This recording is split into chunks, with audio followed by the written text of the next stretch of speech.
8h46 no Jornal da Bandeirantes. Gente, nós vamos falar de eleições 2022. Hoje estamos recebendo aqui no programa o senador pelo Podemos, líder do partido no Congresso Nacional, o senador Álvaro Dias, do Paraná. Como é que vai, senador? Tudo bem? Seja bem-vindo.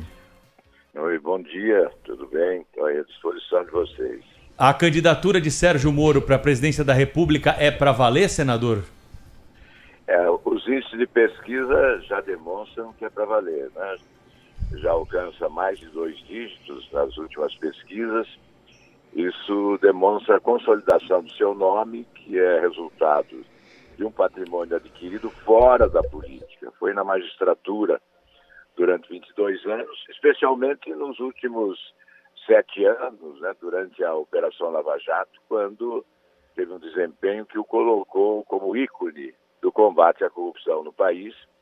Isso, sem dúvida, é para ele um capital que vai ser certamente bem explorado durante a campanha eleitoral e, agregando a isso o conhecimento geral que ele tem sobre os problemas do país, é um homem que se preparou, né, que leu muito, que trabalhou e estudou e está preparado.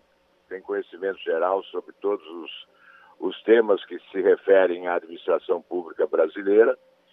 Terá um desempenho de qualidade, né, durante os debates da campanha eleitoral e certamente conquistará a preferência para disputar o segundo turno. Então é um caminho de ida sem volta. Essa candidatura é mesmo para valer e não há certamente nenhum obstáculo que não possa ser transposto durante a campanha eleitoral. Senador, bom dia, bem-vindo aqui ao nosso programa. Senador, é o seguinte, o governador de São Paulo, João Dória, que venceu as prévias do seu partido, etc., ele já anunciou, uma das primeiras coisas que ele contou à imprensa foi que está viajando ao exterior por alguns dias, mas na volta ele já tem reunião marcada com Sérgio Moro e a deputada Renata Abreu, que é presidente do Podemos. É certamente uma conversa da qual o senhor não pode estar ausente, não poderia estar ausente. Essa conversa pode dar em quê, senador? Porque por enquanto, nas pesquisas, o governador de São Paulo está atrás do ex-juiz Sérgio Moro, né? É possível algum tipo de composição em que um seja o vice do outro, ou quem seria o cabeça de chapa? Como é que o senhor vê essa possibilidade de conversa aí com o candidato tucano a presidente? Olha, Cláudio, eu não vejo conclusão favorável a uma aliança nesse caso, né? Porque todos nós conhecemos a ambição do governador de São Paulo. Ele é um obstinado, certamente não desistirá. Nós já temos exemplos disso, não é? O seu comportamento é de ousadia sempre.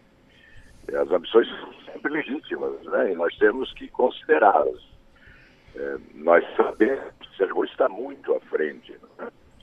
Então, a aliança, nesse caso, só seria viável com o Sérgio Moro candidato a presidente e o PSDB indicando supostamente um vice. Mas eu não creio nessa hipótese. Eu prefiro não fazer encenação, não jogar nenhum balão de ensaio, né? Não tergiversar sobre um assunto tão importante. Eu prefiro não escamotear a realidade, né? E a realidade é essa. Eu acho improvável que um encontro como esse vá além de uma relação civilizada, né? E que certamente pode, inclusive, ficar no campo de vamos nos respeitar durante a campanha. Mais do que isso, não acredito muito. Senador, Sônia Blota aqui, um prazer falar contigo. Sérgio Moro, Dallagnol foram filiados ao Podemos e eles são muito associados a Lava Jato e combate à corrupção. O senhor acha que o assunto combate à corrupção será tão importante para as eleições como foi em 2018 ou assuntos como a economia são prioritários nesse momento? Eu creio que o Sérgio Moro é talvez o único candidato que não precisa falar de combate à corrupção, porque ele já traz esse capital, né? Ele acumulou esse capital durante os anos em que trabalhou como magistrado. Agora, a discussão tem que ser ampliada, né? Eu não colocaria essa discussão do combate à corrupção, num primeiro plano, colocaria assim os muitos problemas do país, a ausência de um projeto estratégico de desenvolvimento econômico, décadas de atraso, né? Nós estamos desperdiçando oportunidades, temos um país com potencialidades econômicas incríveis e não sabemos explorá-las por falta de governantes competentes, sejam capazes de fazer a leitura correta das prioridades da sociedade e com cultura geral saibam escolher os especialistas mais adequados para cada área de atuação na administração pública. Então, são décadas de ausência de investimentos em ciência, tecnologia, inovação, educação, para elevar os índices de produtividade e promover o crescimento econômico, para que nós possamos sair dessa armadilha da renda média e alcançar estágios de país desenvolvido. Então, essa é a grande discussão. Esse é o grande debate. É claro que para chegar no eleitor mais simples, não é? Que não teve oportunidades de estudar ou que não pode acompanhar o dia a dia da atividade pública do país, é preciso detalhar esse projeto. Mas, certamente, a essência do debate tem que ser um projeto estratégico de desenvolvimento econômico e social para o nosso país.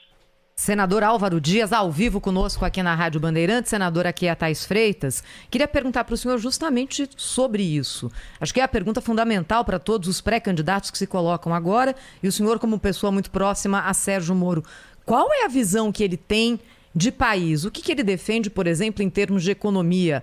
É mais liberal? É mais desenvolvimentista? É mais voltado para o social? O que ele pensa disso? Acho que é uma das questões mais importantes para não só o rumo que o Brasil vai tomar, mas também para a definição do voto dos eleitores no ano que vem.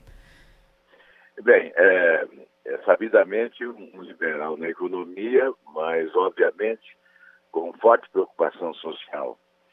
Um país que tem 19 milhões passando fome, 24 milhões sem saber se amanhã terá alimento sobre a sua mesa, com 64% das famílias brasileiras endividadas, com uma dívida pública que cresce assim de forma avassaladora, elevando taxas de juros, elevando a inflação, custo de vida, sacrificando a população, principalmente a mais pobre, né? Sistema tributário que cobra muito do consumidor, cobra demais no consumo e menos na renda, enfim, um sistema político corrompido, né, corruptor e corrupto, e evidentemente uma relação promíscua entre os poderes. Isso tudo tem a ver com a situação econômica e social do povo, o sistema político vigente, que é a matriz da corrupção e da incompetência, que gera, evidentemente, os males que afetam os brasileiros, como desemprego, inflação, etc. Mas, senador, então, por falar em sistema... A substituição desse sistema é fundamental, pois não. Como seria, senador, uma eventual relação entre Sérgio Moro e o Congresso Nacional, na medida em que, durante a Operação Lava Jato, o então juiz Sérgio Moro se colocava como até um negador da política e contribuiu, de certa forma, para um movimento de repulsa ao mundo político. Como é que seria isso, senador? Olha, eu discordo um pouco da afirmação, porque ele não contribuiu para que houvesse repulsa ao mundo da política. Ele contribuiu para que houvesse repulsa aos criminosos da política. Não se trata de criminalizar a política, trata-se de criminalizar o criminoso, o crime. E eles existem na política, inevitavelmente devem ser criminalizados, mas não a política de modo geral. Eu imagino que, olha, eu nunca vi, desde que eu estou na atividade pública, o Congresso contra o Executivo, porque nós temos um presidencialismo que oferece ao presidente da República um poder descomunal. Muito poder nas mãos do presidente. E quando ele articula politicamente, estabelece uma relação com o Congresso, com os congressistas, ele vive em paz. Só tivemos duas oportunidades, no impeachment do Collor, quando a população foi para as ruas, e depois no impeachment de Dilma. De resto, mas, senador, sempre... Pois não. Senador, eu queria, é exatamente isso, esses dois exemplos que eu queria citar na pergunta que desejo fazer ao senhor, que é o seguinte, temos aí dois casos, tanto no caso do ex-presidente Collor como da ex-presidente Dilma, dois presidentes que tiveram imensas dificuldades de relacionamento com o Congresso, ainda que o Collor tenha sido deputado federal, tenha tido ali uma experiência, uma vivência no âmbito do Congresso. E o que a gente assistiu foi assim, foi produto ou de inexperiência ou da impaciência dos dois. Aliás, os dois tinham um perfil muito parecidos, né? O Collor e a Dilma com relação a esse jogo de paciência com o Congresso Nacional que acabou não se estabelecendo e isso custou o mandato deles. O senhor não, que assim, uma coisa é o Podemos apresentar a sua candidatura. O senhor foi governador do estado mais de uma vez no Paraná, muito bem avaliado.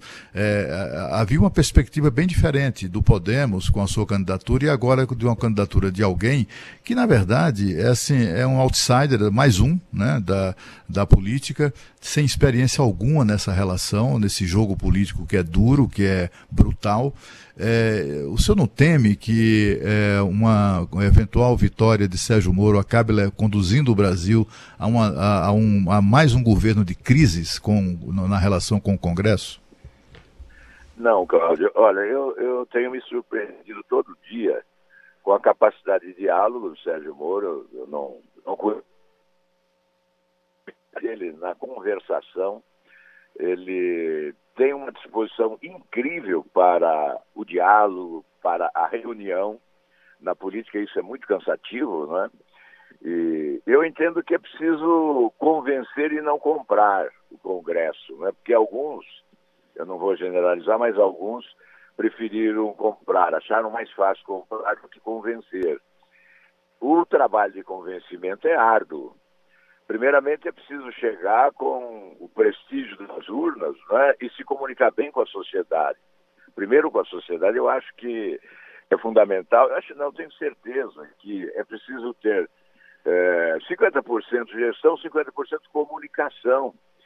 Bons projetos, sim, mas é preciso verbalizar bem esses bons projetos e conquistar o apoio popular. O Congresso não rema contra a correnteza de opinião pública.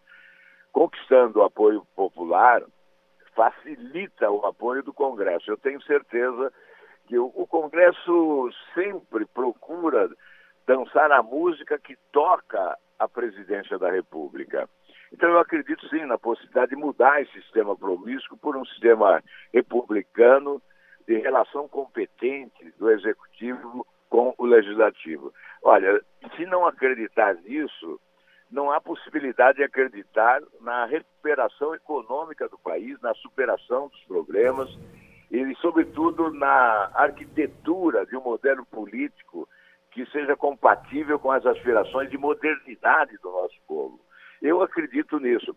Sim. É evidente que não tem aquela experiência administrativa alongada. Teve um período curto no Ministério da Justiça que permitiu a ele um aprendizado de relacionamento com o Congresso. Talvez não seja isso suficiente, mas o seu perfil e essa aptidão para a conversação, para o diálogo, me dá a certeza de que haverá sim, nós teremos sim um presidente com disposição para esse enfrentamento que teremos que viver a partir da próxima gestão, porque estamos aprofundando a crise a cada dia. Senador Álvaro Dias, do Podemos do Paraná, obrigado pela entrevista aqui ao vivo para a Rádio Bandeirantes e um abraço para o senhor, até uma próxima. Um grande abraço a vocês aí, muito obrigado.